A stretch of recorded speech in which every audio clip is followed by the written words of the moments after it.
Bienvenue sur Africa 24 dans cette nouvelle édition du QG Weekend. Voici les titres de l'actualité.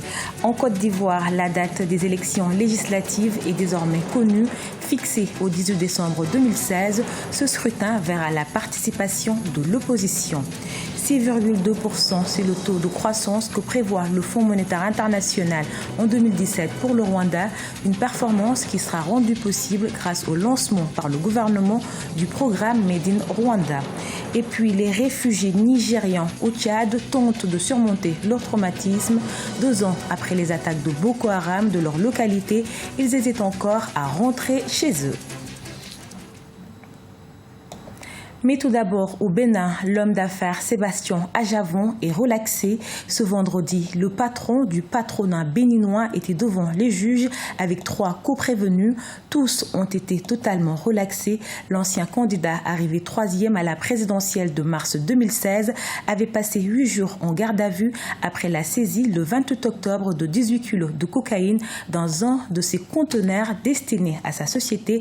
Il s'est exprimé après sa libération. On l'écoute. Je remercie le Seigneur de m'avoir fait voir comment vous êtes aimable.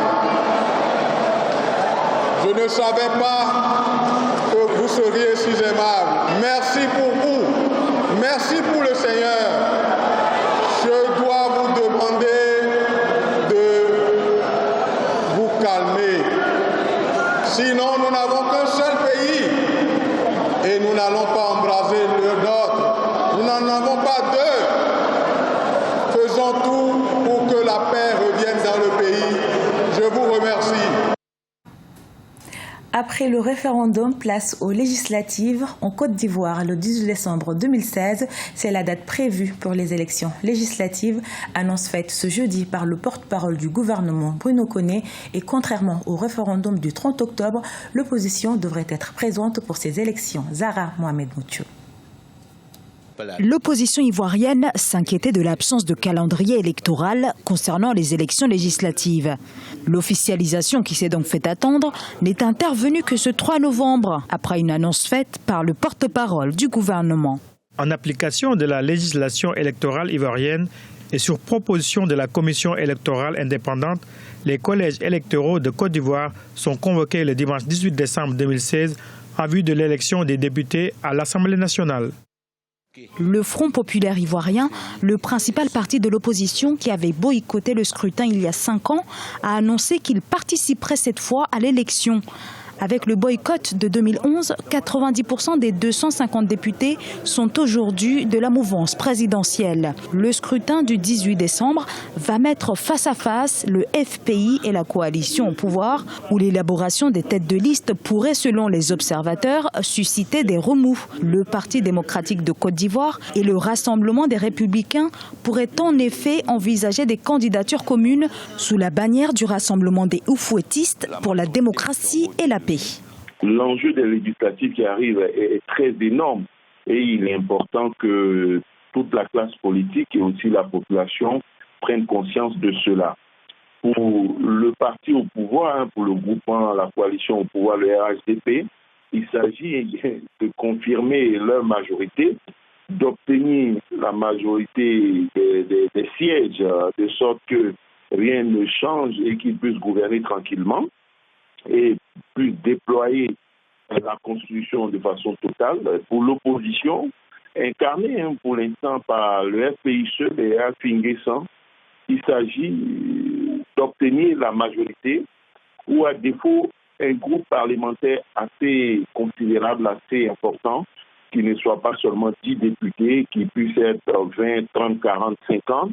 6 ans après le bouleversement post-électoral, ces élections seront une nouvelle fois un test pour les équilibres politiques en Côte d'Ivoire. Mais avec un taux de participation de seulement 36% aux dernières législatives, le spectre de l'abstention plane bel et bien sur ces élections qui vont se tenir moins de 2 mois après le référendum sur la nouvelle constitution, marqué là aussi par un fort taux d'abstention. C'est une journée pas comme les autres en République démocratique du Congo. Les autorités maintiennent l'interdiction de manifester dans la capitale congolaise ce samedi.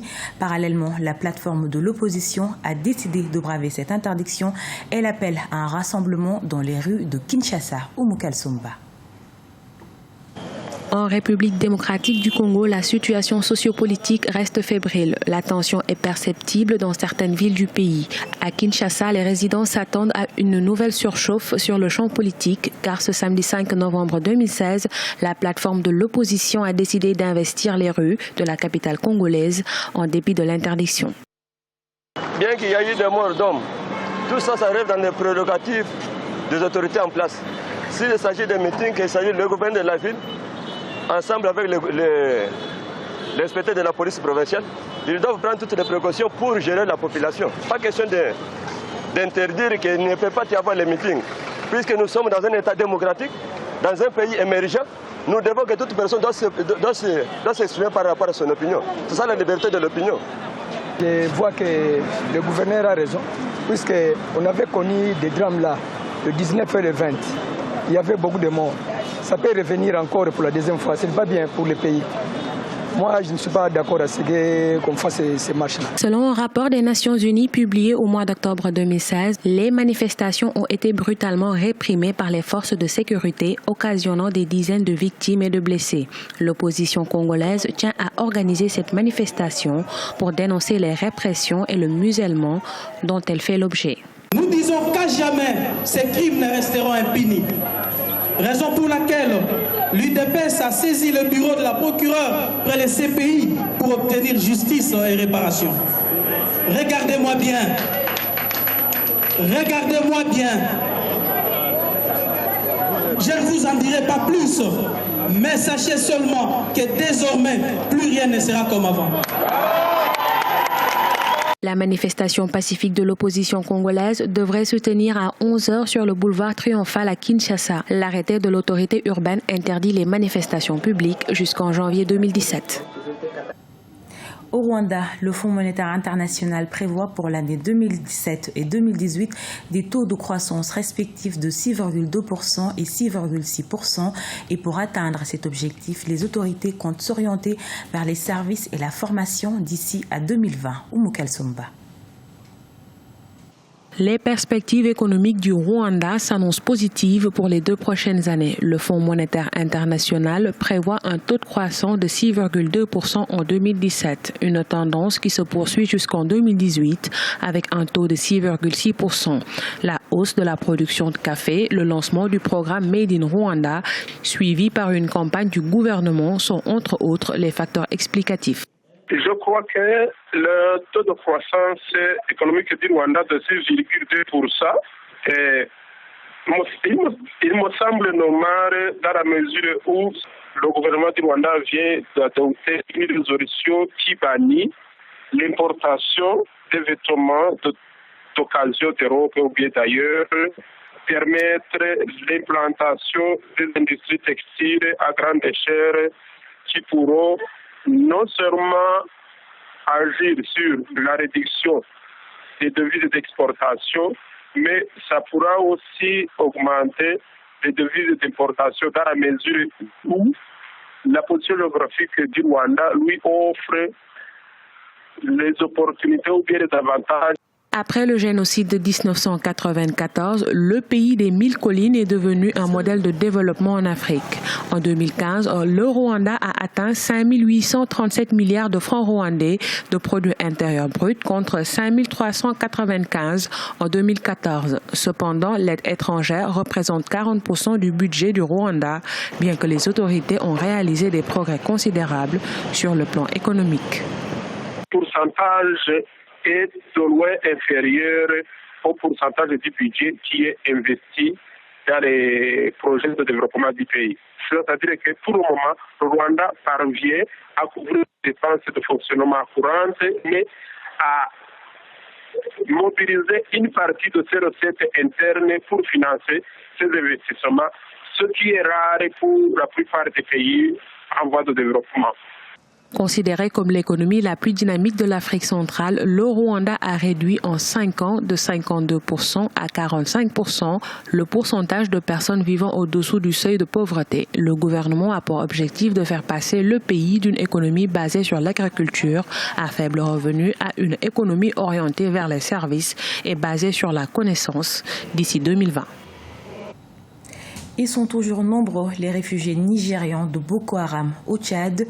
Malgré le retour timide de la sécurité dans certaines localités du Nigeria, les déplacés qui ont trouvé refuge au Tchad sont toujours marqués par la perte de leurs proches. Si certains regagnent leur localité, d'autres hésitent encore. Idolette Mirabel Bissou. Des milliers de réfugiés nigérians continuent de vivre dans des camps de fortune au Tchad 2 ans après avoir échappé au raid de Boko Haram. Boko Haram a essayé d'établir un État islamique dans le nord-est du Nigeria. Awali, un réfugié nigérian vivant au Tchad, gagne environ $10 par semaine dans la vente de poissons.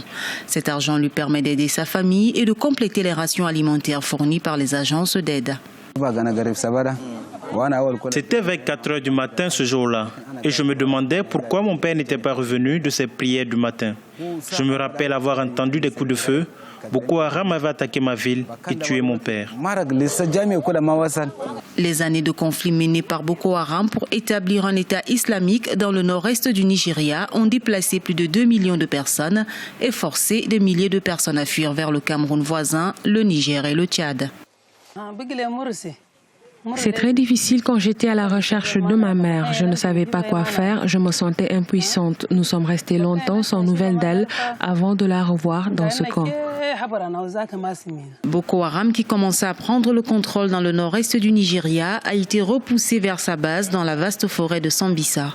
Bien que certaines personnes aient commencé à regagner leur ville et leur village dévastés, de nombreux réfugiés hésitent encore à rentrer chez eux à cause de la menace persistante d'attaques.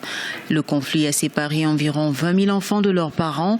5 000 ont depuis pu rejoindre leur famille. Ce journal a été réalisé par l'ensemble de la rédaction. Nous vous remercions pour votre fidélité. Dans un instant, une nouvelle édition de l'actualité sur Africa 24.